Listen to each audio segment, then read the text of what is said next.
Hi, I'm Aaron Cafaro, voice teacher, and welcome to Better Voice Student, a series devoted to helping you get more out of your vocal development. Today's episode is about how to have a great virtual voice lesson. Virtual lessons can work very well as long as both the teacher and the student take the necessary steps to set themselves up for success. Firstly, there are a few pieces of equipment that you are going to need.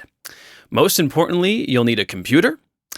Any computer, either a laptop or a desktop, Mac or PC, will suffice, just as long as it's in good working condition.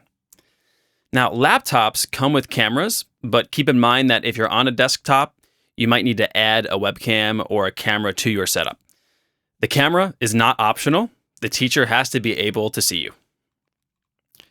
Could you use a tablet or a phone? While these devices work for video conferencing, they're not as effective as a computer.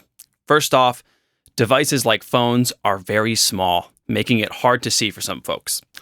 Also, phones and tablets are very quiet, making it more difficult to hear. We also use a variety of software for virtual lessons, such as FarPlay, which is an alternative video conferencing platform and much better in some use cases than Zoom, for example. You can't use this software on a phone. So limited software compatibility is another reason to avoid using phones and tablets for your voice lessons. Also, you might want to use a phone for other purposes during the lesson, such as playing backing tracks to sing along to, which you can't do if you're zooming on it. So more on that later. The most important thing you'll need is strong internet connection. When the virtual music teaching scene really took off in 2020, people got all caught up in fancy audio equipment like microphones and interfaces, speakers, etc. None of this stuff matters if your internet sucks.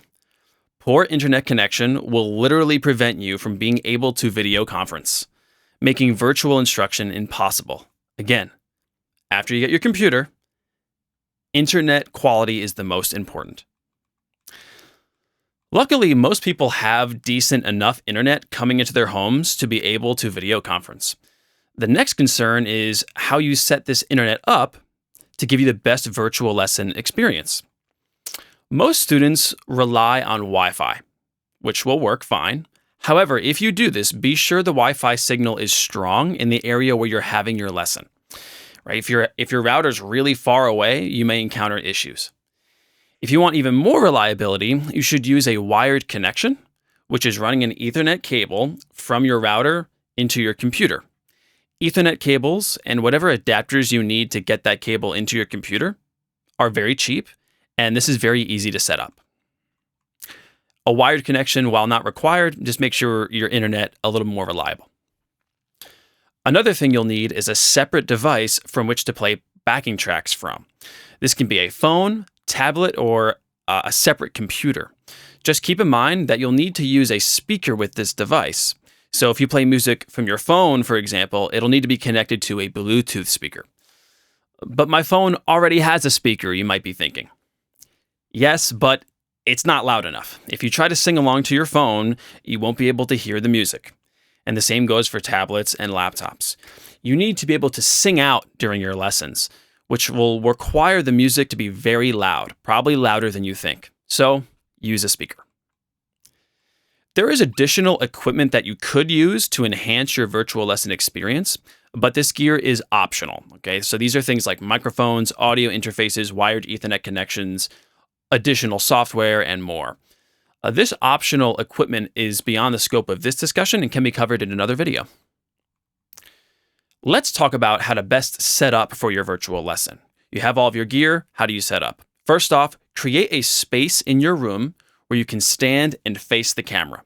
So much of singing is based on posture and alignment, and this is very difficult for the teacher to assess while the student is seated, especially if they're slouched over in that typical computer posture, right? Standing is better for your singing. Next, place your laptop so that it is elevated and about level with your head. This is to avoid looking down throughout the lesson. For example, if you place the laptop on a desk, stack some books underneath to raise it. Staring down at your computer, with most of the shot being of the ceiling, is not a good way for you to have your virtual lesson. It'll ruin your posture and alignment. And again, have the video conferencing device be higher, about level with your head. So you'll need your computer with a webcam, strong internet connection, and a separate device from which to play music. And by following the setup tips I just laid out, you'll be ready to have a great virtual voice lesson. If you'd like to hear more about what to bring to voice lessons in general, I have another video about that, which covers the basic tools you'll be utilizing for any voice lesson, whether it be in person or virtual. So, I'm Cafaro. Thanks for watching. See you next time.